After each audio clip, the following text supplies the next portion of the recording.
Everyone, welcome to Sukku with laddu channel. ఈరోజు నేను మన వినాయక చవితికి ముందుగా ఏం ఏర్పాట్లు చేసుకోవాలి, అలాగే వినాయక చవితికి పూజా విధానం ఎలా ఉంటుంది అన్నది ఓవరాల్గా చెప్తా. ఎందుకంటే ఇప్పుడు వరలక్ష్మి వ్రతం అనుకోండి, కొంచెం ముందు వారం స్టార్ట్ చేసిన పూజ వీడియో తీయడానికి అయితే కుదురుతుంది. నేను లాస్ట్ ఇయర్ అయితే వీడియో తీయలేదు, నాకు అవ్వలేదు. ఈ ఇయర్ మనం వినాయక చవితి రోజే పెట్టుకుంటాం కదా, కాకపోతే వినాయక చవితి పూజా విధానం ఎలాగా అని చెప్పి నాకు కామెంట్స్ వచ్చినాయి అనమాట. అందు గురించి అని చెప్పి ఇలా ఓవరాల్గా చెప్తున్నా. అలాగే వినాయక చవితి మనకి ఏంటంటే బాగా హెవీగా చేసేసుకుందామన్నా, లేదంటే కనుక తక్కువగా సింపుల్గా చేసుకుందామన్నా అవ్వదు. ఎందుకంటే పాలి కట్టుకొని పాలికి ఆ మామిడాకులు ఇవన్నీ ఎలా కడతామో అవన్నీ అయితే కనుక రెగ్యులర్గా చేసేదే. ఏదైనా ఉంది అంటే కొంతమందికి పాలి ఆన్మా ఉండదు, లేదంటే కనుక కలసం ఆన్మా ఉండదు. ఇదొక్కటి, ఈ రెండు డిఫరెన్సెస్ తప్పితే మిగతా పూజా విధానం అంతా కూడా యాజ్ టీజ్గా అయితే కనుక ఉంటుంది.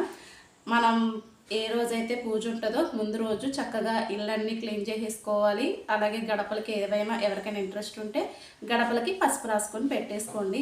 ముందు రోజు ఇలాగా ప్రోగ్రామ్ అనేది చేసుకుంటే, అంటే కొంచెం మనం కావాల్సినవన్నీ చేసేసుకుంటే పూజ రోజు హడావిడి ఉండదు. ఇన్ టైంలో అయితే కనుక పూజ చేసుకోగలం అన్న ఉద్దేశంతో చేయాలన్నమాట. అలాగే ప్రసాదానికి ఏమైనా కావాలంటే నానబెట్టుకోవాల్సినవి ఉంటే ముందు రోజు నైటే నానబెట్టేసుకోండి. ఎర్లీ మార్నింగ్ లేచిన తర్వాత మనకి వినాయక చవితి ఈసారి బుధవారం వచ్చింది. అలాగే మార్నింగ్ 11 తర్వాత నుంచి స్టార్ట్ అవుతుంది కాబట్టి హడావిడి ఏం లేకుంటే ప్రశాంతంగా అయితే కనుక మనకి పూజ టైమింగ్స్ అయితే కనుక సరిపోతాయి అన్నమాట. అలాగే ఇప్పుడు మనం పొద్దున్న లేచిన తర్వాత ఇవన్నీ ప్రిపేర్ చేసేసుకున్నాక ప్రసాదాలు ఏవైతే ఉంటాయో, మీరు 11 రకాల నైవేద్యాలు కావాలా, ఒకటి పెట్టాలా అన్నది మన ఇష్టం, మన ఓపిక బట్టి అయితే కనుక హ్యాపీగా చేసుకోవచ్చు. ఒకటి పెట్టాలనుకున్న వాళ్ళు ఒకటి పెట్టండి, 11 పెట్టాలనుకున్న వాళ్ళు 11 పెట్టండి. అలాగే 11 రోజులు ఉంచుకుందామా 9 రోజులు ఉంచుకుందామా అని అనుకుంటారు కదా, వాళ్ళు మీకు ఒప్పుకుంటే ఫస్ట్ రోజు అన్నీ పెట్టండి, లేదంటే డే బై డే మనం రోజు నైవేద్యం పెట్టాలి కదా, నైవేద్యాన్ని అయితే కనుక రోజుకొకటికైనా ప్రిపేర్ చేసుకోవచ్చు. మనం ఏది ప్రిపేర్ చేసినా, ఎంత ప్రిపేర్ చేసినా ఇంట్లో ఉన్న మనుషులు బట్టి చూసుకోండి. లేదు మనం ఎవరికైనా పంచాలి అని అనుకుంటే ఆ పంచే దాన్ని బట్టి మనం క్వాంటిటీ ప్రిపేర్ చేసుకోండి. ఎందుకంటే దేవుడికి ప్రసాదం నైవేద్యంగా పెట్టిన తర్వాత ఆ ప్రసాదాన్ని మనమే తీసుకుంటాం కాబట్టి అది వేస్ట్ అవ్వకుండా ఉండేటట్టు అయితే కనుక చూసుకోండి. ఇది నా ఒక్క ఉద్దేశం అనమాట. అలాగే మనం అంతా ప్రిపేర్ చేసేసుకున్న తర్వాత దేవుడి దగ్గర దీపం పెట్టుకోండి. దేవుడి దగ్గరే పెట్టాలా, లేదంటే వినాయకుడిని మళ్ళీ సపరేట్గా పెట్టాలా అన్న డౌట్ ఉంటుంది. దేవుడి దగ్గర మనకి ప్లేస్ సరిపోతుంది. ఎందుకంటే పాలి కడతాము, అలాగే పత్తిర్లు అనేవి వేస్తూ ఉంటాం కాబట్టి ప్లేస్ అనేది సరిపోదు కాబట్టి అలాగా. అలాగే ఇంకొకటి నేను ఈ ఇయర్ చేద్దాం అనుకున్నది ఏంటంటే, నేను కొన్ని వీడియోస్లో అయితే కనుక చూశాను, గణపతిని ఆ రోజే తెచ్చుకోవాలి అని అంటున్నారు. అయితే ఇది అందరికీ పాసిబుల్ అవ్వదు కాబట్టి గణపతిని తెచ్చుకొని మనం బయట పెట్టుకొని గణపతిని ఆ రోజు అయితే కనుక తెచ్చుకునే ప్రయత్నం చేయండి. ఇది కూడా ఒక ఆప్షన్ ఉంది కదా, బాగానే ఉన్నట్టు నాకు అనిపించింది అనమాట. అలాగే మట్టి గణపతిని ప్రిఫర్ చేయండి. మనం బయట మండపాల్లో గణపతిని పెట్టినప్పుడు తీసుకొచ్చినప్పుడు ఎంతైతే హడావిడిగా చేస్తూ ఉంటారో, అంటే జయబోలో గణేష్ మహారాజ్కి అనుకుంటే మన గుమ్మంలోకి అడిగి పెట్టినప్పుడైతే కనుక తీసుకొచ్చుకోండి. అలాగే తెచ్చిన గణపతికి పసుపు కుంకుమతో అయితే కనుక బొట్లు పెట్టుకోండి. మనం దేవుడి గుడిలో దీపం పెట్టేసిన తర్వాత ఇక్కడ పాలి ఏదైతే ఉంటుందో పాలి అవన్నీ కట్టేసుకుంటాం కదా, పాలికి చుట్టూ మొక్కజొన్న కండలని మనకు రకరకాల ఫ్రూట్స్ దొరుకుతాయి. అలాగే స్పెషల్గా పత్తిర్లు 20 రకాలు ఉంటాయి కదా, ఆ పత్తిర్లతోటి మామిడాకులతోటి, అలాగే కొన్ని ఫ్రూట్స్లో ఎలక్కాయ అనేది మ్యాండేటరీగా ఉండేటట్టు చూసుకోండి. అదొకటి ఈ పాలి కట్టేటప్పుడు గుర్తుపెట్టుకోండి. అలాగే మనం విగ్రహం తెచ్చుకుంటాం కదా, అది 9 అంగుళాలు ఉండేటట్టు మట్టి విగ్రహం 9 అంగుళాలు, ఆ పై ఉన్నది మన ఇష్టం అన్నమాట. మ్యాక్సిమం 9 అంగుళాలు మట్టి విగ్రహానికి ప్రిఫరెన్స్ ఇవ్వండి. అలాగే విగ్రహం కూర్చొని ఉండాలి అని చెప్పి చెప్తున్నారు. కూర్చొని ఉండాలి, ఒక చెయ్యి మనకు అభయం ఇస్తున్నట్టు, ఇంకొక చేతిలో ఆయన లడ్డూలు ఇష్టం కాబట్టి లడ్డూలు అనేవి పెట్టుకునేటట్టు అయితే కనుక ఉండేటట్టు తెచ్చుకోండి. అలాగే తెచ్చుకున్న తర్వాత మనం పసుపు కుంకుమ బొట్లు పెట్టుకున్నాక ఆయనకి జన్యం వేయాలి. ఇక్కడ మీకు చూపిస్తున్న వినాయకుడు కూడా జన్యం ఉంది, చూసారా? ఈ జన్యం అనేది 9 పోగులు, వైట్ దారం ఉంటుంది కదా, 9 పోగులు మనం తీసుకున్న వినాయకుడు ఎంత బట్టి చూసుకొని చక్కగా ఇలా ఎలాగైతే ఉందో అలా వేయండి. అలాగే స్వామివారికి వచ్చేటప్పటికి యాలకుల మాల ఒకటి వేయండి. మనకి వస్త్రాలు ఉంటాయి కదా, ఇలా వస్త్రం చేసి ఈ వస్త్రాన్ని కూడా స్వామికి సమర్పించాలి. అలాగే ఉండ్రాల మాల వేయండి. ఉండ్రాల మాల మనం ఎలాగో తాలికలు చేస్తాం కాబట్టి ఆ తాలికల పిండిలో ఒక 21 ఉండ్రాలు కానీ 11 ఉండ్రాలు కానీ తీసి ఉండ్రాల కింద చేసి స్వామికి గుచ్చండి. అలాగే తెల్ల జిల్లేడు మొగ్గలు ఉంటాయి కదా, తెల్ల జిల్లేడు మాల కూడా వేస్తారనమాట. మీకు ఇంకా తెల్ల జిల్లేడు ఆకులు ఉన్నా కూడా స్వామి దగ్గర అలంకరణకైతే కనుక పెట్టుకోవచ్చు. ఇవన్నీ చేసుకున్న తర్వాత అంటే మనం ముందే డెకరేషన్ చేసేసి లోపల పెట్టండి. ఎందుకంటే పాలి ఉండి మనకి వీలు కుదరదు కాబట్టి, ఒకవేళ వీలు కుదిరే వాళ్ళైతే కనుక హ్యాపీగా పెట్టేసుకోవచ్చు, ఎలాగుంటే అలాగా. అంటే స్వామిని పెట్టాక డెకరేట్ చేయొచ్చు. అలాగే చాలామంది వెనకాల గొడుగు పెడుతున్నారు. ఆ గొడుగు అనేది నాకు తెలియదు చిన్నప్పటి నుంచి. నేను అనేది ఆ గొడుగు పెట్టను. అలాగే ఎవరి ఇంట్రెస్ట్ బట్టి వాళ్ళైతే చేసుకోండి. ఇప్పుడు స్వామివారిని ప్రతిష్ఠించాలి కదా, మనం ఎక్కడైతే పెట్టాలనుకుంటున్నామో అక్కడ పీట పెట్టుకొని పీటకి పసుపు కుంకుమ రాసుకొని బొట్లు పెట్టేసుకుంటాం కదా. దాని తర్వాత ఈ స్వామివారిని ఎక్కడైతే పెట్టాలనుకుంటున్నామో అక్కడ 3 గుప్పుళ్ళు బియ్యం వేసి దాని మీద పసుపు కుంకుమ వేసి మీకు ఏదైనా ఇలాంటి ప్లేట్ కానీ ఆకు కానీ లేదంటే కనుక ఒక క్లాత్ కానీ తీసుకొని స్వామిని ప్రతిష్ఠించండి. ప్రతిష్ఠించిన తర్వాత మనం విఘ్నేశ్వరుడికే పూజ చేసినా విఘ్నేశ్వరుడు తెచ్చుకున్నా కూడా పసుపు గణపతి కంపల్సరిగా ఉండాలి. పసుపు గణపతికి పూజ చేసుకొని స్వామి దగ్గర దీపం బెల్లం ప్రసాదం అన్నీ పెట్టి దీపం ధూపం అన్నీ చూపించిన తర్వాత మెయిన్ గణపతికి మనం పూజ చేసుకోవాలన్నమాట. చక్కగా పూజ చేసుకున్నప్పుడు సాంప్రదాయమైన వస్త్రాలు ధరించండి. ఇంట్లో ఉన్న వాళ్ళందరినీ కూడా పార్టిసిపేట్ చేయించండి.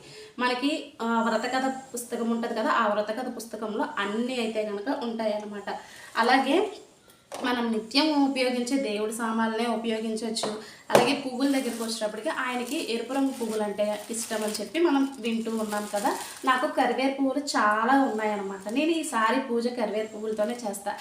మీకు కరివేరు పువ్వులు మందార పువ్వులు ఉన్న వాళ్ళు హ్యాపీగా ఉపయోగించుకోండి. అంతేగాని వాళ్ళు గులాబీ పూలు పెట్టారు వీళ్ళు చామంతి పూలు పెట్టారని లేనిపోని ఆర్భాటాలకైతే పోవద్దు. చక్కగా మీకున్న పువ్వులని హ్యాపీగా అయితే కనుక పెట్టేసుకొని పూజ చేసుకుంటాము. అలాగే మన ఇంట్లో పిల్లలు ఉన్నప్పుడు బోల్డ్ అనే పుస్తకాలు మన ఇంట్లో ఉంటాయి అన్నమాట. ఆ పిల్లలకి పుస్తకాలకి చక్కగా బొట్లు పెట్టుకోండి. ఈ బొట్లు ఎందుకు పెట్టాలి, దీని వెనకాల ఉన్న రహస్యం ఏంటి అన్నది కూడా నేను షార్ట్ రూపంలో పెట్టాను. అలాగే నిమజ్జనం ఎప్పుడు చేయాలి, అలాగే పాలి ఇది కొత్తదే కొనాలి, ఇవన్నీ అయితే కనుక షార్ట్స్ రూపంలో పెట్టాను కాబట్టి నేను మళ్ళీ వాటి గురించి ఎక్స్ప్లెయిన్ చేయట్లా.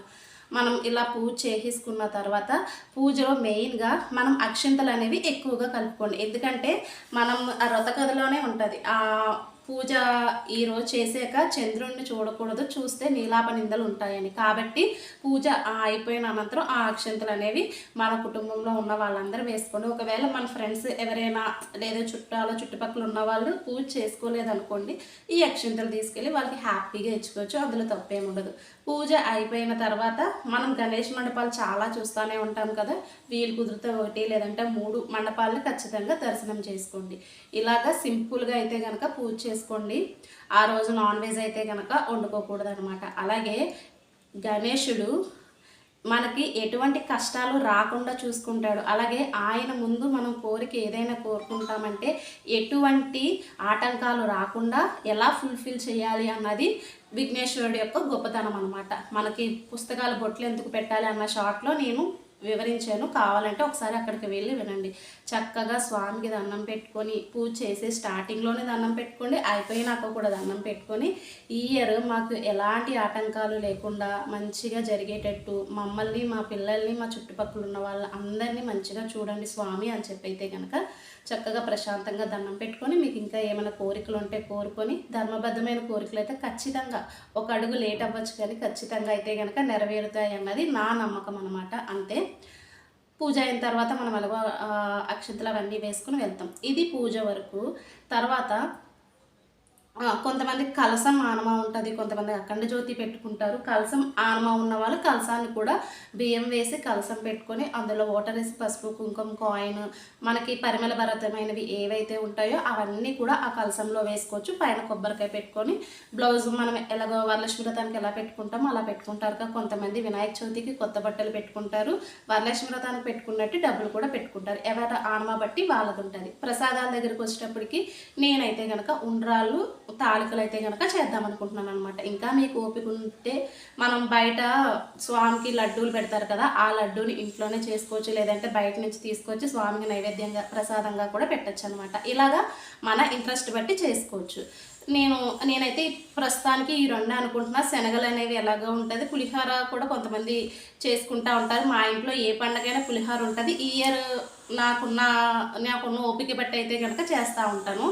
అలాగే చలివిడి వడపప్పు పానకం అనేది మస్ట్ అండ్ షుడ్గా అయితే కనుక పెట్టేసుకోండి. స్వామికి ఇష్టమైన దాంట్లో ఉండ్రాళ్ళు ఉంటాయి, మోదకాలు ఉంటాయి కాబట్టి మీకు ఏది ఇష్టమైంది, మీకు ఏది ఓపిక ఉంటే దాన్ని అయితే కనుక చక్కగా అయితే కనుక ప్రసాదం కింద చేసేయండి.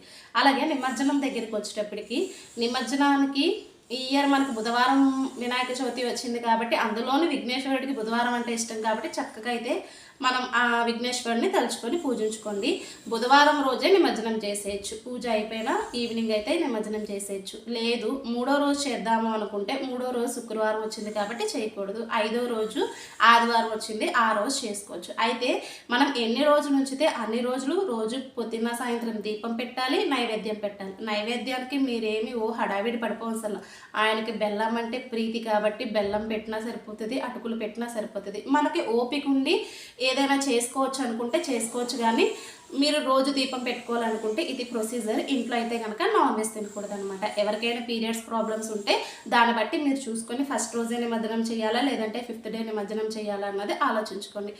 1, 3, 5, 9 ఇలాగా ఆ సంఖ్యలో అయితే కనుక నిమజ్జనం చేసుకోవాలి. మనం నిమజ్జనం చేసే రోజు మంగళవారం శుక్రవారం రాకూడదు, అది లెక్క అనమాట, అంతే. అలాగే నిమజ్జనం దగ్గరికి వచ్చేటప్పటికి మనం అందరం ఆకులు ఏవైతే ఉంటాయో అవన్నీ తీసుకొని వెళ్ళి మనకి ఏదైతే నది అవైలబిలిటీలో ఉంటుందో ఆ నది దగ్గర అయితే కనుక వేసేస్తూ ఉంటాం కదా. ఆ నదిలో ఈసారి వేసినప్పుడు ప్లాస్టిక్ కవర్స్ అనేవి వేయకుండా చేపలకి అంటే నదిలో జీవించే జీవులకి మన పూజ దగ్గర ఉండే బియ్యమైనా ఉపయోగపడతాయి కాబట్టి ఏవి ఉపయోగపడతాయో అవి నదిలో వేయండి, మిగతా వాటిని వేయొద్దు. ఒకవేళ మాకు నది అవైలబిలిటీ లేదు అన్న వాళ్ళు ఏం చేయాలంటే వినాయకుడిని చిన్న బేషన్ ఏదైనా తీసుకొని వినాయకుడిని అందులో నిమజ్జనం చేసేయండి. నిమజ్జనం చేసిన తర్వాత 2 రోజులకో 3 రోజులకో మట్టి వస్తుంది కదా, మీకు ఓపిక ఉంటే అందులో మొక్క వేసుకోండి. మాకు అది కూడా లేదు అనుకుంటే మనం బయటికి వెళ్ళినప్పుడు ఎక్కడో చోటన మొక్క అనేది ఉంటుంది కదా, ఈ మట్టిని తీసుకెళ్ళి ఆ మొక్క దగ్గర వేసేయండి. అలాగే మనకి పత్తిర్లు ఉంటాయి, పత్తిర్ల విషయంలో కూడా పత్తిర్లు కూడా చక్కగా తీసుకెళ్ళి మొక్కల కింద వేసేయండి. అలాగే పత్తిర్లు అన్నాక గుర్తుకొచ్చింది, మనకి 21 రకాల పత్తిర్లతో పూజ చేస్తాం కదా, అవి పత్తిర్లు ఏమి దొరకలేదు అనుకోండి, గరిక దొరికింది మనకి మార్కెట్లో, గరిక దొరికింది అనుకోండి, గరికని కొంచెం తెచ్చుకొని 21 సార్లు ఓం గం గణపతి నమః అనుకుంటా. మనకు మంత్రాలు ఏమీ రాకపోతే అదైతే అనుకోండి. స్టార్టింగ్లో మాత్రం శుక్లాంబరధనంతో స్టార్ట్ చేసుకోండి. ఏం మంత్రాలు రాకపోతే ఇంకా అవి కూడా రావు అని అనుకుంటే ఆ గణపతిని మనస్ఫూర్తిగా తెలుసుకొని ఓం వినాయకాయ నమః అని అనుకున్నా కూడా మన కోరిక అనేది తీరుస్తారు. మనం ఎలాగ భక్తితో పూజిస్తున్నాము అన్నదే చూస్తారు, కానీ ఆడంబరాలు ఏ దేవతలు చూడరు. మన మనస్ఫూర్తి కోసం, మన మనశ్శాంతి కోసం ఏం డెకరేషన్లు చేసుకున్నా ఏం చేసుకున్నా ఇదన్నమాట వినాయక చవితికి ముందు రోజు. అలాగే పూజా విధానం, నిమజ్జనం, ఇవన్నీ ఓవరాల్గా చెప్పా. ఎందుకంటే చేయడానికి చూపించడానికి నేను రేపు చేసుకుంటాను కాబట్టి కుదరదు. ఈలోపు నన్ను అడిగిన వారు ఇంకా ఎవరికైనా డౌట్స్ ఉంటే క్లారిఫై అవుతాయి అన్న ఉద్దేశంతో ఈ వీడియో అయితే కనుక చేస్తున్నాను అనమాట. Thank you so much for watching. ఏమైనా డౌట్స్ ఉంటే ఈరోజు కామెంట్ చేయండి, నేను ఈరోజు రిప్లై ఇవ్వడానికి అయితే కనుక ఖచ్చితంగా ట్రై చేస్తాను. Thank you.